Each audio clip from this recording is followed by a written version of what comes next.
number you have called is currently switched off. The number you have called is currently switched off. अब क्या करेंगे बा? बाबूजी, कोनो ना कोनो बात जरूर बा, नहीं तो वैसे हमके धोखा नहीं के दे सकते।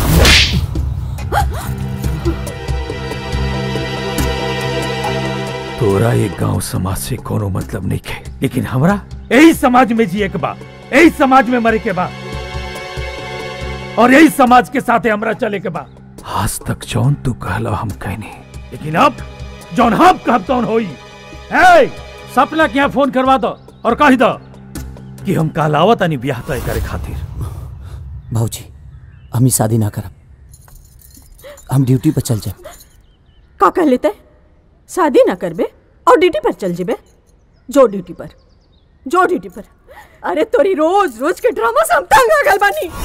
जो चल चल जो जो ड्यूटी पर, जो ड्यूटी पर, जो अभी घर में सब कदम रखिए, जब हम मर जाए जो ड्यूटी पर।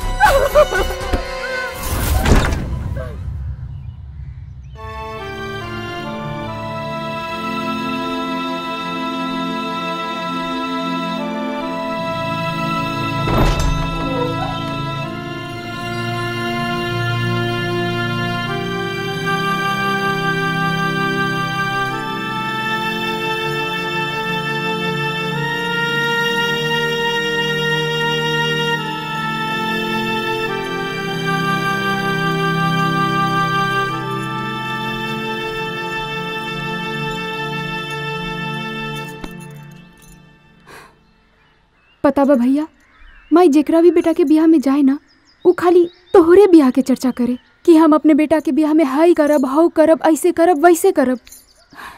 और कबो कबो ता तोरे ब्याह के चर्चा करत करत बिना खैले रात में सूझ जाई। और बाबूजी तो जवार के ऐसा कोनो पंडित ना हुई हैं जौना के तोहार शादी के न्योता न देले हुई हैं। और हमू बहुत कुछ सोचले रहनी, बाकी तोहरी खुशी खातिर हम अपन अरमान, सपना सब कुर्बान कर देनी।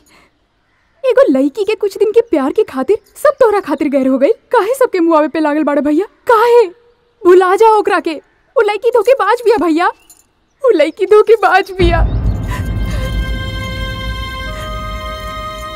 वो लड़की धोखेबाज बिया भैया, वो लड़की धोखेबाज बिया, वो लड़की धोखेबाज बिया भैया, वो लड़की धोखेबाज बिया, वो लड़की धोखेबाज बिया भैया, वो लड़की धोखेबाज बिया।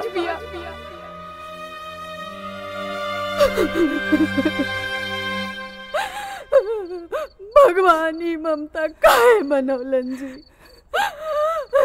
ना ही ममता बनल रहे, न माई बाप औलाद के खातिर मजबूर और कमजोर पड़त। हम कब सपनों में न सोचले रहनी हमार बबुआ हमने के संग ऐसन करे। जायदा अभी बंद कर रोल धोआ, अब ओकरा खुशी खातिर हमनी के बुर्बक बन के रहे के बा। अरे ओकरा तकलीफ हुई तो तारा खुशी मिली का? बाबूजी, हाँ कुछ पता चलल बाबू? एगो धोखेबाज लड़की के चक्कर में हमरो लोगन के बहुत तकलीफ दिले बानी। हमके माफ कर दी बाबूजी, माफ कर दी।